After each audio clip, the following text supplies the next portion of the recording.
এখন ইমাম হুসাইন রাদিয়াল্লাহু আনহু একটা আনফিনিশড কাজ ছিল, একটা জব তার ছিল। সেটা কি জানেন? সেটা হলো ইয়াজিদ বাহিনীর গোড়া একেবারে শেষ করে ফেলা, কেটে ফেলা। ইয়াজিদ বাহিনী মানে জালেমদের গোড়াটাকে কেটে শেষ করে ফেলা, এটা কাজ ছিল কার? ইমাম হুসাইন রাদিয়াল্লাহু আনহু, তাই না? যাতে করে জালেমের শেকড়টা তিনি উপড়ে ফেলতে পারেন, এটা ছিল তার মিশন।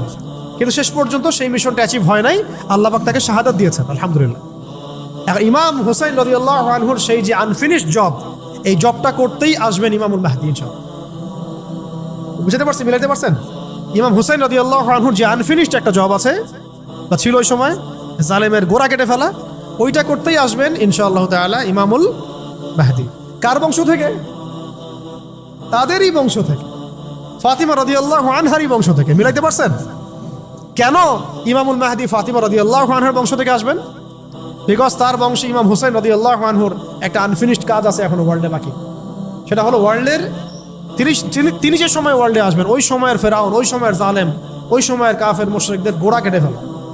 এটা করতে কি আসবেন? ইমামুল মাহদী, এবং তারপরে ঈসা আলাইহিস সালাম।